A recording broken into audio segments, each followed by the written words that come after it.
Hey guys, Lord Naren White here, the Holy Ghost, the one true God.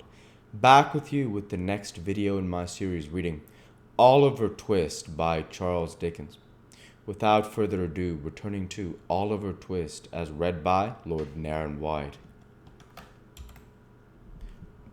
Oh, the suspense, the fearful, acute suspense of standing idly by while the life of one we dearly love is trembling the balance. Oh, the racking thoughts that crowd upon the mind and make the heart beat violently, and the breath come thick by the force of the images they conjure up before it, the desperate anxiety to be doing something to relieve the pain or lessen the danger which we have no power to alleviate, the sinking of soul and spirit, which the sad remembrance of our helplessness produces. What tortures can equal these?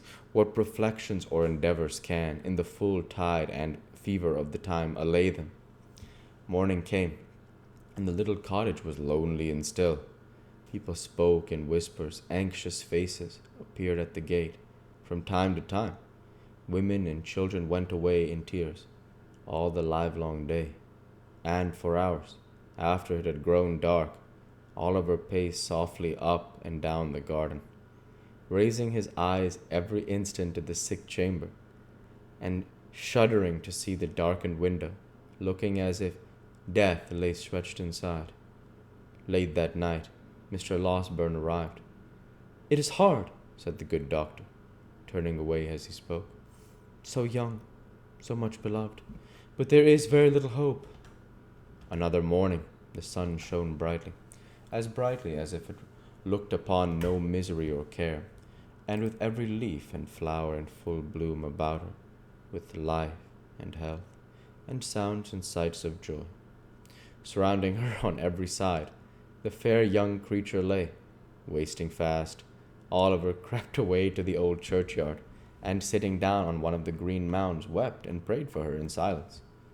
There was such peace and beauty in the scene, so much of brightness and mirth in the sunny landscape, such blithesome music in the songs of the summer birds, such freedom in the rapid flight of the rook careering overhead, so much life and joyousness in all that, when the boy raised his aching eyes and looked about, the thought instinctively occurred to him that this was not a time for death, that Rose could surely never die when humbler things were also glad and gay, that graves were for cold and cheerless winter, not for sunlight and fragrance. He almost thought that shrouds were for the old and shrunken, and that they never wrapped the young and graceful form in their ghastly folds. A knell from the church bell broke harshly on these youthful thoughts. Another, again. It was tolling for the funeral service. A group of humble mourners entered the gate, wearing white favors, for the corpse was young. They stood uncovered by a grave, and there was a mother once among the weeping train. But the sun shone brightly, and the birds sang on. Oliver turned homeward, thinking on the many kindnesses he had received from the young lady, and wishing that the time could come again, that he might never see her how grateful and attached he was. He had no cause for self-reproach on the score of neglect or want of thought, for we had been devoted to her service, and yet 100 little occasions up before him, on which he fancied he might have been more zealous and more earnest, and wished he had been. We need be careful how we deal with those about us, when every death carries to some small circle of survivors thoughts of so much omitted and so little done, of so many things forgotten, and so many more which might have been repaired. There is no remorse so deep as that which is unavailing, if we would be spared its tortures. Let us remember this in time. When he reached home, Mrs. Maylie was sitting in the little parlor. Oliver's heart sank at the sight of her, for she had never left the bedside of her niece, and he trembled to think what change could have driven her away. He learned that she had fallen into a deep sleep, from which she would waken, either to recovery and life, or to bid them farewell and die. They sat, listening, and afraid to speak, for hours. The untasted meal was removed, with looks which showed that their thoughts were elsewhere. They watched the sun as he sank lower and lower, and at length cast over sky and earth those brilliant hues which herald his departure. Their quick eyes caught the sound of an approaching footstep. They both involuntarily darted to the door as Mr. Losberne entered. "What of Rose?" cried the old lady. "Tell me at once. I can bear it. Anything but suspense. Oh, tell me, in the name of heaven." "You must compose yourself," said the doctor, supporting her. "Be calm, my dear ma'am, pray. Let me go, in God's name, my dear child. She is dead, she is dying." "No," cried the doctor, passionate. "As he is good and merciful, she will live to bless us all for years to come." The lady fell upon her knees and tried to fold her hands together, but the energy which had supported her for so long fled up to heaven with her first thanksgiving, and she sank into the friendly arms which were extended to receive her. Chapter 34 contains some introductory particulars relative to a young gentleman who now arrives upon the scene and a new adventure which happened to Oliver. It was almost too much happiness to bear. Oliver felt stunned and stupefied by the unexpected intelligence. He could not weep, or speak, or rest.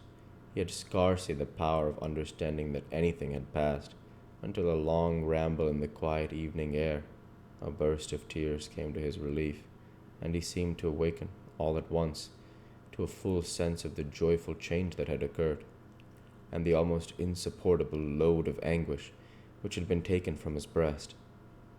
The night was fast closing in, when he returned homeward, laden with flowers, which he had culled, with peculiar care, for the adornment of the sick chamber. As he walked briskly along the road, he heard behind him the noise of some vehicle, approaching at a furious pace. Looking round, he saw that it was a post-chaise, driven at great speed, and, as the horses were galloping, and the road was narrow, he stood leaning against a gate until it should have passed him. As it dashed on, Oliver caught a glimpse of a man in a white nightcap, whose face seemed familiar to him, although his view was so brief that he could not identify the person. In another second or two, the nightcap was thrust out of the chaise window, and a stentorian voice bellowed to the driver to stop, which he did, as soon as he could pull up his horses. Then the nightcap once again appeared, and the same voice called Oliver by his name. "Here!" cried the voice. "Oliver! What's the news, Miss Rose, Master Oliver?" Is it you, Giles?" cried Oliver, running up to the chaise door.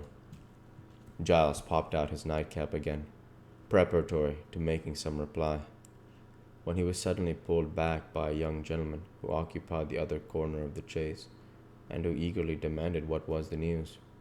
"In a word," cried the gentleman, better or worse?" "Better, much better," replied Oliver hastily. "Thank heaven," explained the gentleman. "You are sure?" "Quite, sir," replied Oliver. "The change took place only a few hours ago, and Mr. Losberne says that all danger is at an end." The gentleman said not another word, but opening the chaise door, leaped out, and taking Oliver hurriedly by the arm, led him aside. "You are quite certain? There is no possibility of any mistake on your part, my boy, is there?" demanded the gentleman in a tremulous voice. "Do not deceive me by awakening hopes that are not to be fulfilled." "I would not for the world, sir," replied Oliver. "Indeed, you may believe me. Mr. Losberne's words were that she would live to bless us all for many years to come. I heard him say so." The tears stood in Oliver's eyes as he recalled the scene which was the beginning of so much happiness, and the gentleman turned his face away and remained silent for some minutes. Oliver thought he heard him sob more than once, but he feared to interrupt him by any fresh remark, for he could well guess what his feelings were, and so stood apart, feigning to be occupied with his nosegay. All this time Mr. Giles, with the white nightcap on, had been sitting on the steps of the chaise, supporting an elbow on each knee, and wiping his eyes with a blue cotton pocket handkerchief dotted with white spots. That the honest fellow had not been feigning emotion was abundantly demonstrated by the very red eyes with which he regarded the young gentleman when he turned round and addressed him. "I think you had better go on to my mother's in the chaise, Giles," said he.